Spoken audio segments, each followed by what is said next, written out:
समित पात्रा ने पश्चिम बंगाल में भ्रष्टाचार के मुद्दे को उठाते हुए मुख्यमंत्री ममता बनर्जी की सरकार पर गंभीर आरोप लगाए।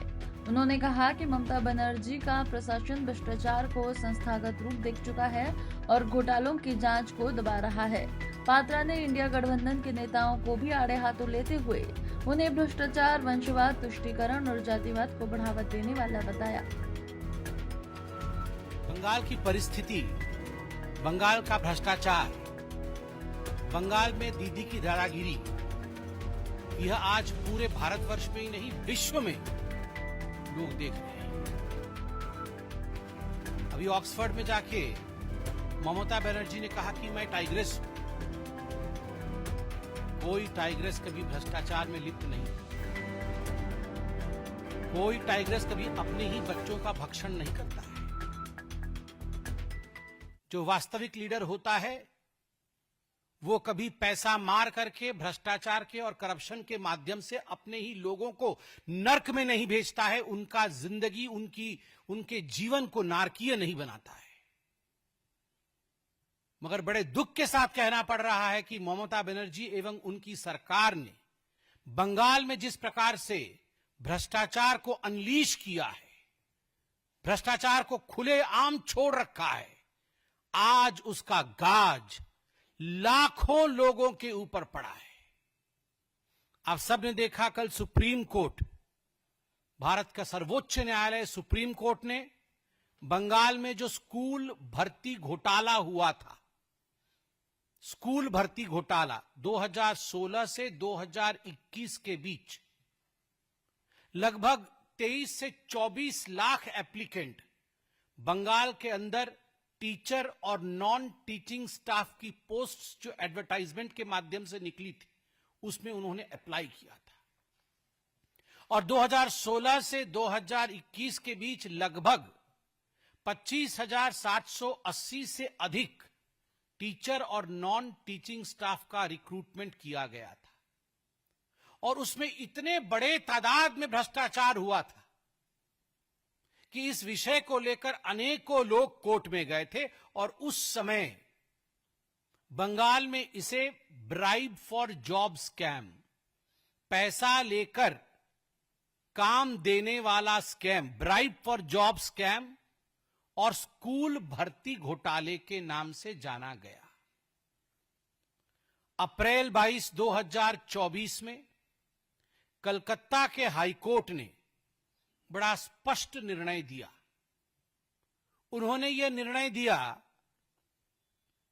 कि ये जो 25,780 रिक्रूटमेंट जिनकी हुई है, यह रिक्रूटमेंट प्रोसीजर फॉल्टी है, ये भ्रष्टाचार से मारा हुआ है, पैसा लेकर गलत तरीकों से ओएमआर सीट जो होती है, उस ओएमआर सीट जिसको कि ऑप्टिकल मार्क रिकॉग्नाइजेशन शीट कहते हैं, जब ये एग्जाम होता है तो इसकी शीट की इवैल्यूएशन होती है, उसको डिस्ट्रॉय कर दिया गया ताकि ये पता ना चले कि कौन सही है और कौन गलत है, ताकि जो सबसे नीचे के पायदान पे जिस कैंडिडेट का मार्किंग हुआ है उसको ऊपर लाके एक हायर रैंक में स्थापित किया जा सके, जो टॉपर नहीं है उसको टॉपर बना दिया जाए, जिसने क्वालिफाई नहीं किया और ओएमआर शीट में कोई भी प्रश्न का उत्तर नहीं दिया, उसको किस प्रकार से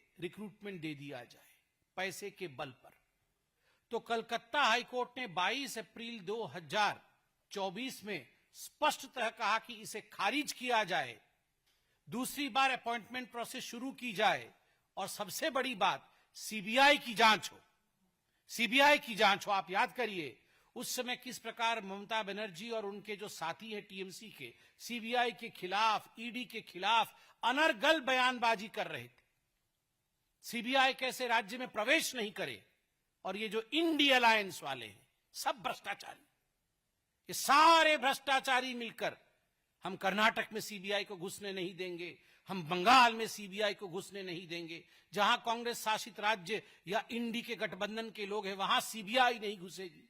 क्यों नहीं घुसेगी?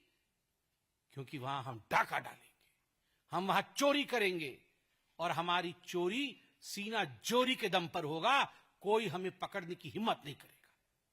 और कल सुप्रीम कोर्ट ने chief justice of India Sanjeev Khanna और जस्टिस संजय कुमार की बेंच ने अपना फाइनल जजमेंट सुनाया।